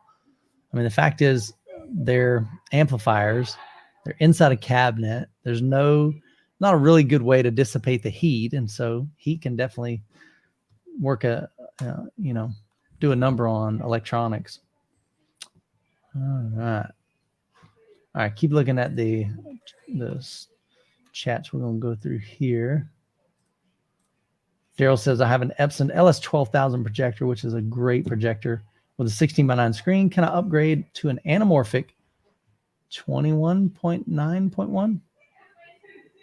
What is that? He's just talking about a scope screen. Like a 2.0 or, okay. Yeah. That threw me off. I'm like, I don't know what a 21.9 is. Okay. So a scope screen without having to change the lens as well. Great question. So he should be able to use lens memory with that, right? If he went with a scope. So I've got some videos. If you search for Youthman lens memory, you should find 2 videos. There's one on JVC, one on Epson. It'll at least give you the idea and the concept of what it does. So, but it would be a feature called lens memory. So some of the projectors offer that. So yeah.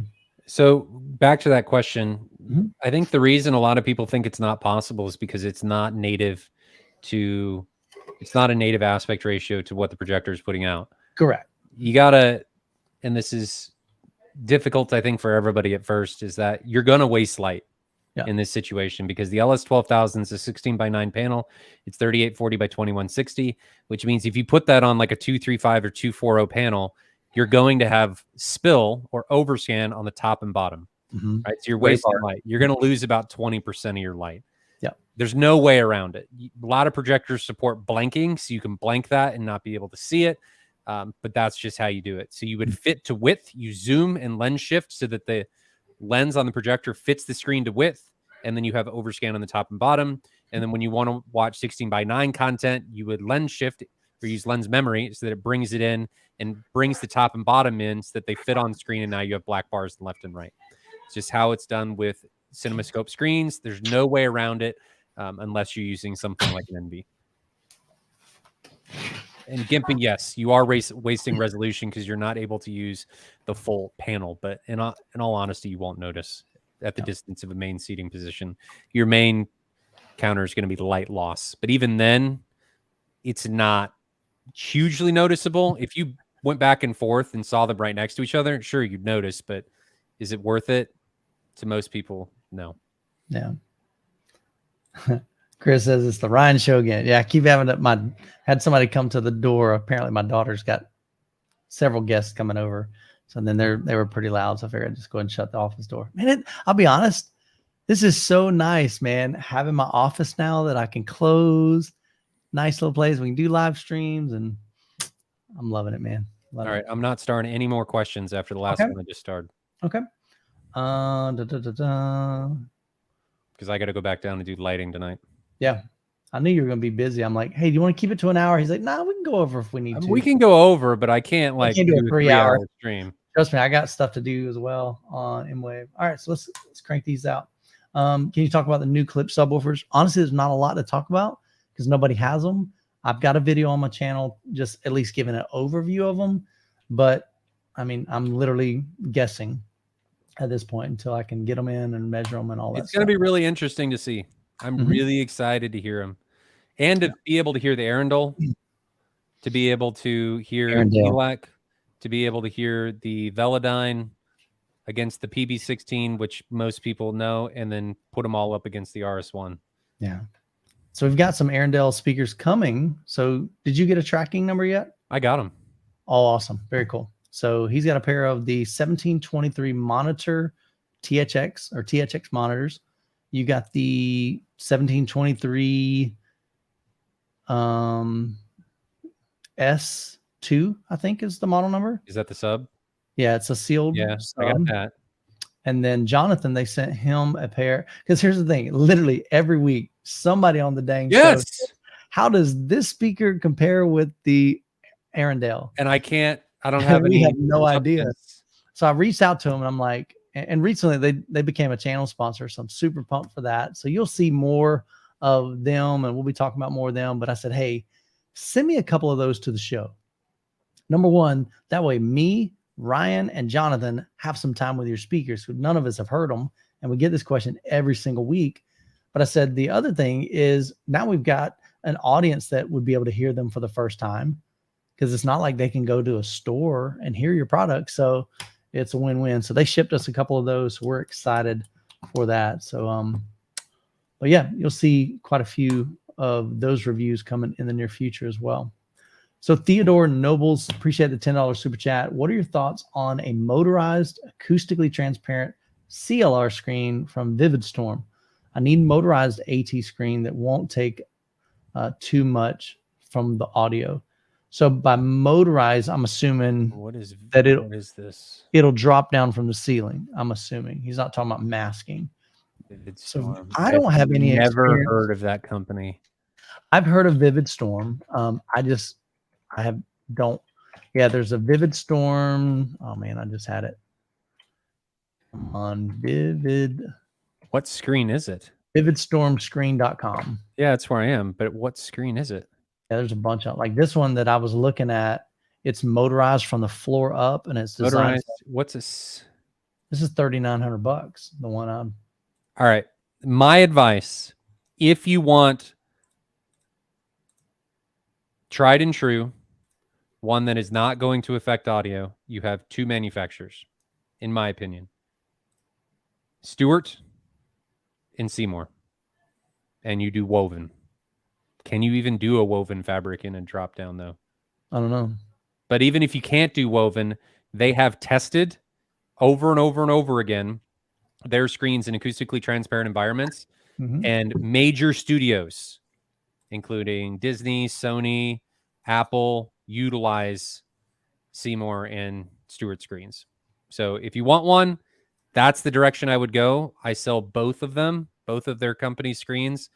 If you need one, let me know and we can see about working you into something and making sure what you get makes the most sense for you.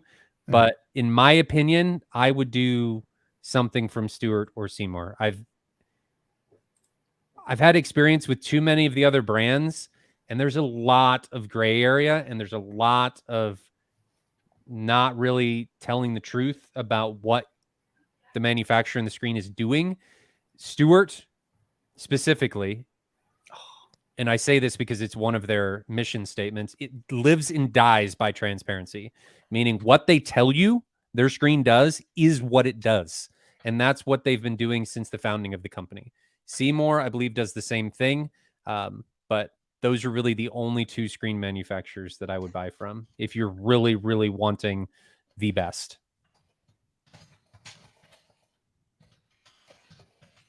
Cool, man.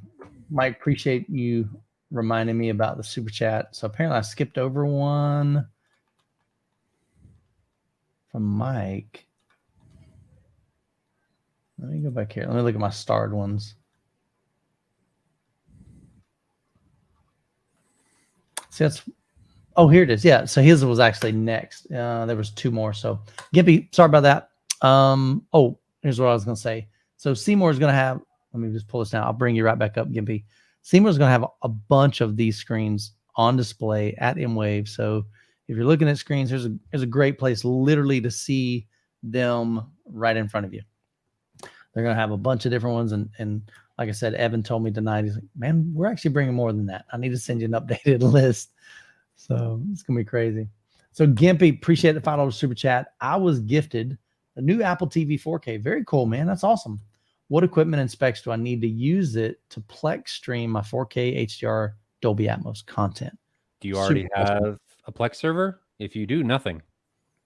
If you don't, do you already have your content ripped?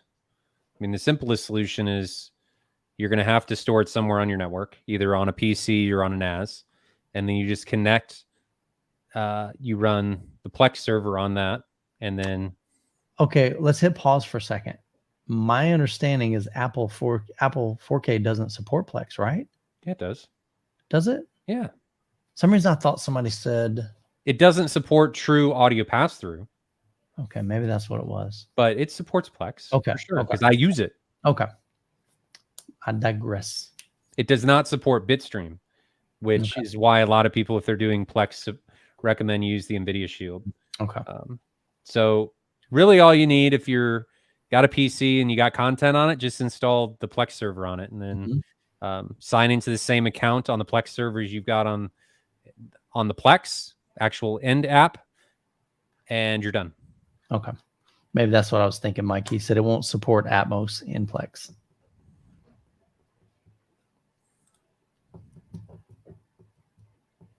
Yeah. So a couple of people confirming that. Doesn't support Bitstream. Cool. Yep. I like the Plex, or excuse me, the Apple TV ecosystem and AMP or like OS better than NVIDIA Shield, but the NVIDIA Shield with Plex is just, there's no other option, and it does the best. It and Kodi on the NVIDIA Shield. And that's the NVIDIA Shield, the latest one, the Pro, I think. They all do. Okay. Because I've got an older one. No. So here's the bad thing. Here's what I probably wouldn't recommend. Instead of using this PC and using that on my network as the Plex server. Don't do that. He knows where I'm going. I installed the Plex server on the internal storage of the. Wait, you talking about not do it on this computer? Don't do either. Oh, okay. It's buggy. It's quirky. What you need to do is just buy a really cheap used PC. If you got a used laptop or use something, just have it in an always on state and leave it alone. Because otherwise you're doing stuff on the other thing and you're just going to run into problems, and then Plex isn't going to work. And it's, you really want to have a dedicated machine or server that's running it. Not that it's resource intensive, but it just makes things easier. Yeah.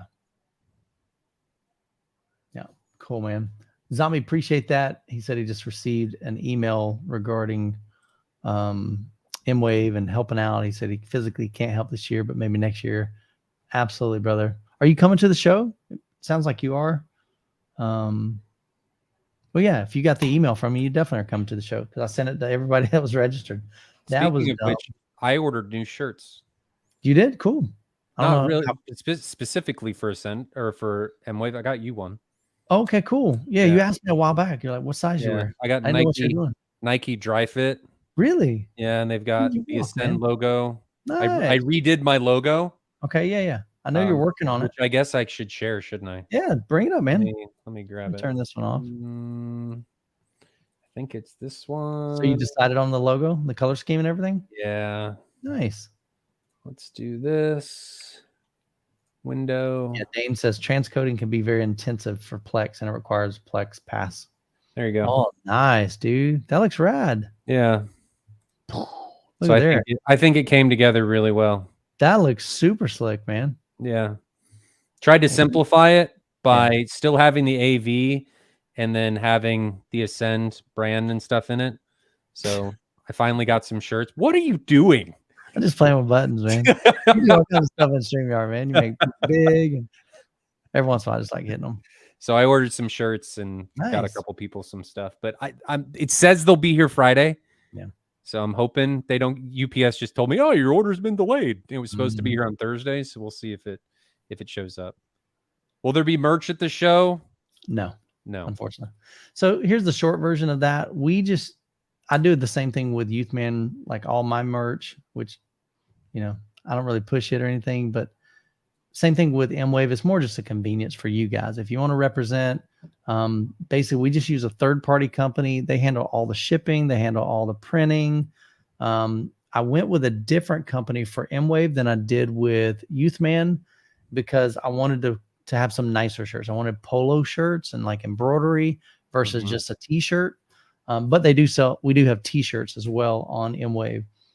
So it's just, honestly, it's a whole lot easier.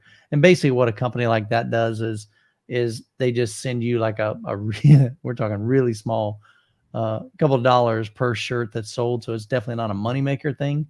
It's literally just more of a convenience for you guys.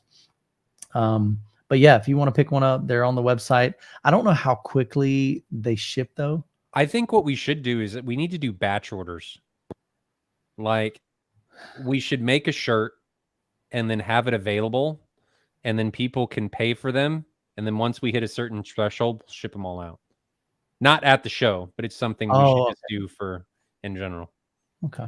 Like nice shirts, like not cheap shirts. Like the shirts I got were not cheap. I think they were, I got the Ascend logo, and then on the sleeve, on the right sleeve, there's the MWAVE logo on the sleeve.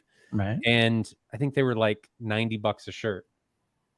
Well, they're Nike Dry Fit, and they're all the logos, and they're the only brand that I can get that did I get a $90 shirt? Yeah, you do. That did talls. So I got XL talls, so they fit me. Yeah. Nice. Yeah. I love it. Yeah. I'll rock that on the show here. Yeah. That's cool. So hopefully they come out nice. Hopefully they come in for the show. Yeah, that'd be nice. Man. So I have to be very selective on the shirts that I buy because everything's too short. Yeah. And if it's not dry fit and it goes through the dryer once, it's done. Yeah, true. Where it's too short. So in reference to that, if you do buy a polo, they tend to run a little bigger on MWAVE. For some reason, the t-shirts fit normal, but I even had a gentleman, he said, "Hey, I bought one. It's a little big on me. Can I return it at the show and swap it out?" I'm like, honestly, we just don't have any inventory. So just do like what the girls do and tie it in a little knot. I love it, dude. I love it. That's pretty wild. All right, a couple more questions here. So let me a lot more questions. Well, some of these we've already hit. So that one I can unstar. Theodore, yep, we got him. All right, so I'm getting rid of the super chats. And then Gimpy, we got your super chat. Perfect. See, so you got 3 out of the way right there. Mike Menzer, question both of you guys. I'm looking for a processor that does nice. Okay, same thing. SRW 1000. Since you guys have been featuring great guests, appreciate it, man. Any chance of hosting Anthony Gramani to talk about room? Should do Anthony. Yeah, I've actually got a contact with Anthony. So yeah, I can reach out to him. Yeah, he's a major industry player, and now that he's got his own speaker brand, I think that's it's a big deal. Yeah, I'd love to be able to invite him. But yeah, I've got a contact that we're basically, the short version is we're trying to work out a California tour of some really cool home theaters that Anthony has designed. So the hard part with that is a lot of times his clients are kind of like NDA, non-disclosure. So he can't tell people, hey, I designed, let's just say, for instance, Shaq's home theater, so a lot of times we don't get access to those, but he's trying to, his marketing guy's trying that who I'm working with is trying to kind of line some of those up. So we may have some cool content coming in the future, but that'd be cool. Yeah. But yeah, man, I'd love to reach out and see if he wants to be on the show. And we could get him on the show as well. Tiki time. When either of you get a new screen, will you buy a darker screen like the SI AT Slate 1.2 for better dark levels? My answer is probably no. It's always a compromise. Yeah. If you do that, you're sacrificing your whites. And in my opinion, there's way more bright content than there is dark content. I still love my contrast, but I don't like sacrificing one thing for something else. Yeah. So I don't like trying to bolster my contrast because the projector's not doing what it should be doing, and then sacrificing my white level. So I stay to unity. I'll be right back. I get it. Just leaving. I have an exam tomorrow. Love you. Bye. Bye. She gonna say hi. Where do I look? Right there. Hello. How are you? These are all the people in the chat. Oh my gosh. No, I look a mess. So this is my daughter, Naomi Grace. So she is studying nursing. And so she comes home every once in a while and says, hi, Dad. Love you, Dad. I'm going back to work and school. So is it more of like, hi, Dad. Love you, Dad. Need this, Dad. Bye, Dad. No, never that. Never that. Okay. Got some issues with the car we're trying to work through. But yeah, other than that, man, she's awesome, man. She's doing really good in nursing school. She got to see a C-section the other day. That's what she tells you.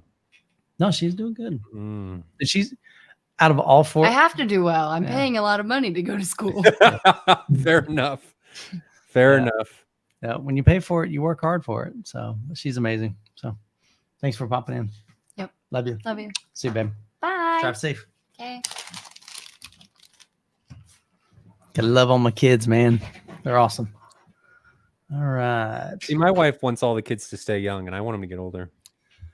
Honestly, it's cool both ways. And kind of like in home theater, I've always encouraged you guys to enjoy your journey wherever you're at. You know, if you just got 2 channel and you got 1 subwoofer, enjoy that.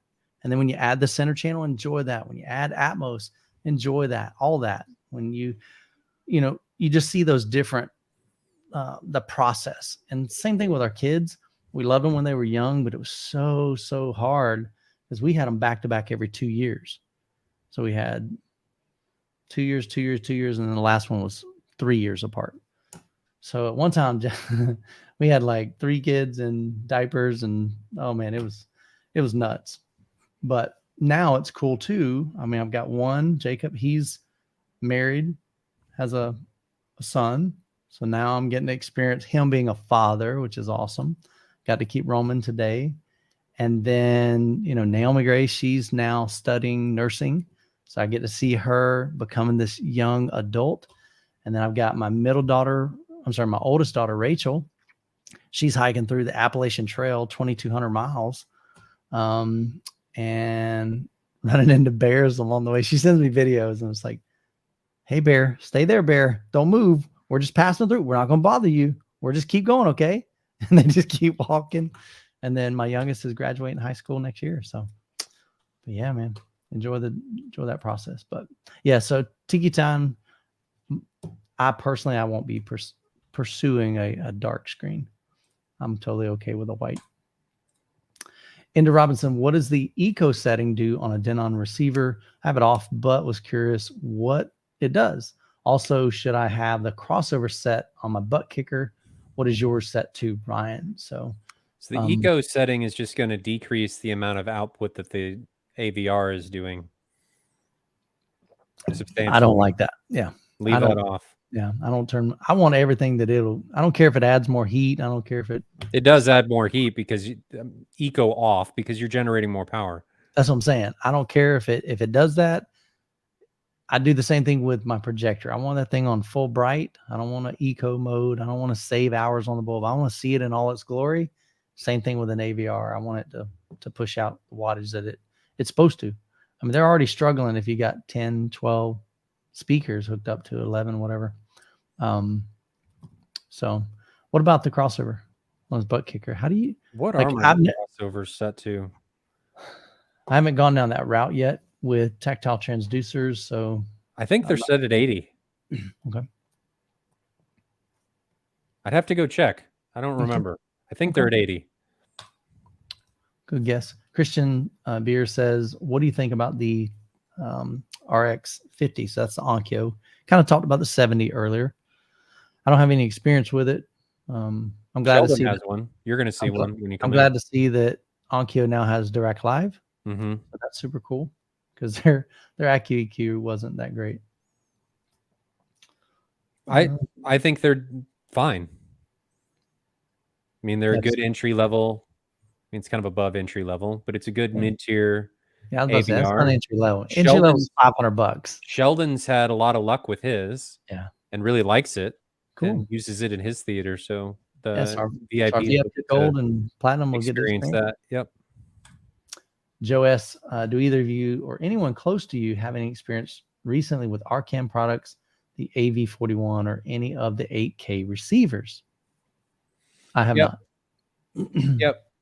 They had issues with the HDMI 8K or HDMI 2.1 outputs causing some problems in the signal chains, but there was a patch or a firmware update recently, I think a little over a month ago, that fixed a lot of that. So I think it's a great product now that they've got that buttoned up. For something with Dirac, I think there's still a sale going on them right now on the AV41s. I think that's still running. It's a solid piece. So if you're interested in one, shoot me an email. We can get you lined up. My wife is. What are you laughing about? I'm looking at these comments, man. Talking about Naomi said she looks like a mom.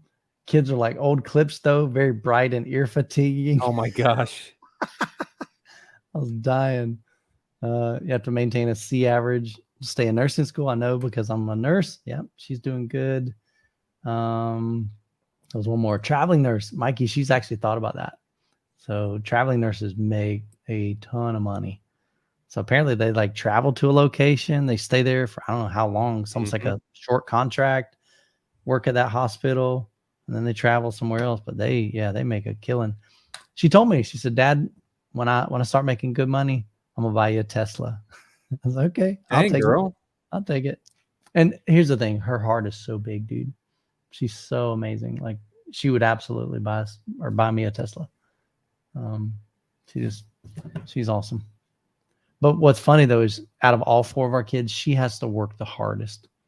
Like nothing comes easy to her. She has to bust her butt. A lot of things in life just kind of seem unfair to her, kind of thing, if that makes sense. Like I would actually say that having to work for things makes you 100% better or easily to excel. Yeah. But like, for example, like my son back in school, he would read his spelling test or quiz. He would read through it one time, put it aside. He'd get 100 on it. Versus Naomi may study that thing for like 3 hours or something, so she just has to work a lot harder. But she's amazing. She's doing great. All of our kids are, man. They're all different. I got a few more. Pedro, question in the small room. We did that one. Perfect. Knocked another one out. Berserker R, I have a question. My couch is pretty close to the rear wall, so I was thinking of getting a pair of KEF R8 metas for my rear surrounds. Will these have enough oomph to get a satisfying sound? KEF R8s? I know the R3s. What is an R8? So those are their up-firing Dolby Atmos speakers. So he's probably talking about doing those as because it's up against the wall. So he's trying to find something slim. How close are? Oh, it's against the. Let me look. What do you have for your fronts, Berserker? Let me put them up here. Present. Show you guys what he's talking about. All right, so they're like up-firing. They're really small. $1,500, $1,600 a pair. Details. I bet they're not going to be super sensitive. 88 dB. Yeah, but if they're really close to you, it's not really going to matter. Still, though, they better be really close to you if their maximum output's 106 dB, though. Yeah, because that's going to be a problem. And they're 4 ohm. So, yeah, it's a go down. What's up? So their actual sensitivity is 85. That's the frequency response and frequency range. The okay. I'm sorry. Yep, right here. 80. Oh, even worse. Yeah. As long as those are really close to you, but the problem with putting bookshelves and stuff really close is you're able to locate that speaker very easily. Yeah. And it kind of messes with your surround field. That's where you run into like bipole speakers like the FX and FX2 from Martin Logan. SVS has some. Klipsch has some. I don't think SVS has any though. They're not wide dispersion. They don't any. Okay. No, they just have the prime elevation, which is similar to this as far as the styling of it. It's an angled kind of bookshelf speaker. Yeah. Are you Klipsch all the way around, Berserker? I mean, if so, you're kind of stuck in matching because Klipsch definitely has a certain tonality to it. And as long as those speakers are going to be super close to you, I think it'll be okay. You say Klipsch or Kef? Sorry, Kef. Because he's asking about Kef. Yeah. Kef. Yeah, I don't know if Kef makes, if they make a wide dispersion, that might be an option. If you can see if they, I'm just not familiar with their product line. So, and a wide dispersion would be, instead of having just 2 speakers face forward, usually they'll have like 1 or 2 speakers firing this way and then at a different angle, you know, so that would kind of disperse the sound more. Another option you might want to consider is, are you able to place, instead of those being directly behind you, can you put them directly to your sides, like on your side walls? You're a liar, by the way. Why is that? I'm a liar? Yep. Why is that? Really? Yep. I thought they did. I have never. Interesting. You know, seriously, like you always hear people talk about the using the prime elevations even as their surrounds. Yep. I'm a liar. Sorry, man. I was wrong. Liar. I don't mind admitting I'm wrong. That's good to know. So interesting. Cool deal, man. So SVS has some wide dispersion. Now, with that said, in my room, I'm so glad I finally went from, because I always wondered, once we went to Dolby Atmos, I was always like in the back of my mind going, what if I had direct radiating speakers for all of my speakers instead of wide dispersion? And I really, really love that now. Now, granted, I did go from Klipsch's flagship RS62 version 2 wide dispersion to JGR 110 HTs. So not a lot of comparison there, but the real benefit to a bipolar or a dipole is that when it's super close to you, it's got a super wide dispersion and sound field. So you're not able to locate the speaker nearly as much. And it's able to fill in that gap that's going to exist when a speaker is super close, if you're using a 5.1 or something in your surround field. So that's where you want to use them. Don't typically use those for your surrounds. If the speaker's far enough away from you, you still want to use a bookshelf or a hidden wall or something like that. But in this situation, if he can, if he's not using Kefs up front, try and use a bipole or a dipole if you can. Otherwise, those Kefs will be fine as long as they're close enough, but your surround field won't be as good as it can be having them that close. I love this. Gibby says, I have a degree in mathematics and another in educational philosophy, or I'm sorry, psychology. I would tutor Naomi for gear at Youth Man. I love it, dude. A little bartering. Bartering's a good thing. I just want to see something before we hit those last couple. For some reason, I thought there was something that came up. I don't know if it was about MWAVE, and I could be making it up. Maybe not. Okay. If you see it, just let me know. All right. So close that one. Last couple questions. Joel, sell my dual SVS PB16 for dual RS1 all day, any day. All day, every day. Yeah. Dude, I'm telling you, man, they're just a different world. Yep. And they dig so deep. Is he going to be at MWAVE? I don't think so. Joel, are you coming to MWAVE? I don't actually know. I didn't see his name on the registration. You need to come to MWAVE, baby. When he comes and listens to your theater or listens to your Martin Logan's against the Klipsch, have him bring his PB16 and put it up against your RS2. Dude. Yeah, just have him bring 175-pound. Well, that's on him, but I'm saying it's possible. Then I gotta help him bring it in.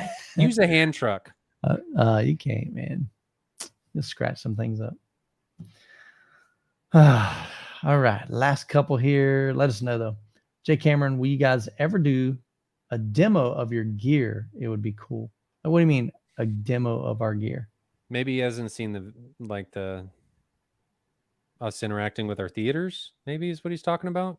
Jay Cameron, give me some context there. What are you asking for? So I think that's what he's talking about. I mean, I have a home theater tour. I need to redo it because it's way old. Gimpy RS1 is JTR RS1. Chuck asks, why do I recommend dipoles or bipoles for side surrounds? I don't unless they're super close to you. Like if the speaker is like right on top of you, that's the only time I would recommend them. And what Ryan's saying is if you've got a speaker that's direct radiating, if it's pretty close to you, like when you're watching a movie, your brain is just going to be kind of focused on those because it's just hitting you. So if you can kind of spread that out and soften that sound a little bit, which is what a wide dispersion does, your brain doesn't really know where that sound's coming from. It kind of wraps around you. So that would be a good ideal for that. So I used wide dispersions on my rear wall because that back wall is right up against the wall. But then I also had rear or wide dispersions on the side because really Klipsch, that's just what they've always sold. And my whole system was Klipsch. So I had wide dispersion for a long time. No. So Jed Presley says, is Joel Green the home theater shed guy? No, he's not. So Joel's video was the one that we went through his living room. All right. The way you remember it is if you go into his kitchen and the bedroom, it was wall to wall with figurines. I remember this video. All of the different Marvel characters and things like that. Half the video was talking about all the different figures and stuff. Yeah, that was a good video. I liked that part. Yeah. So that was Joel. All right. Friday, Saturday, and Sunday exactly the same. Friday is going to be more of an introduction. Saturday and Sunday are going to be identical. Yeah. Nice, man. Good to have you, man. We're excited. Johnny E. Last 3 questions. Johnny E. Question: Youth Man and Ryan, I have a monolith amp, 7-channel. What do you think about D-Sonic amps? I've been reading up on them. Seems to be very powerful. Haven't seen too many videos on them. It's a good question. First question I'd ask you, Johnny, is, do you feel that you need more power? I mean, the reality, I like the monolith amps. I've got one. You're talking 200 watts by 7 with that one. Yes, the D-Sonic amps provide a ton more power, some of those, but in order to gain 3 dB in volume, you got to double the wattage. And so do you need it any louder than what you have right now? I mean, are you hearing some funky distortion, which you shouldn't? I mean, my opinion, I don't know. I don't think just dumping extra wattage on there is going to make your system sound any different, really. The monolith amps are good. I'd echo Michael's question of, do you think there's anything you're missing? Are your speakers super inefficient? Do you feel like you're really needing more power? If you are, I'd push you towards Buckeye. Later, Gimpy.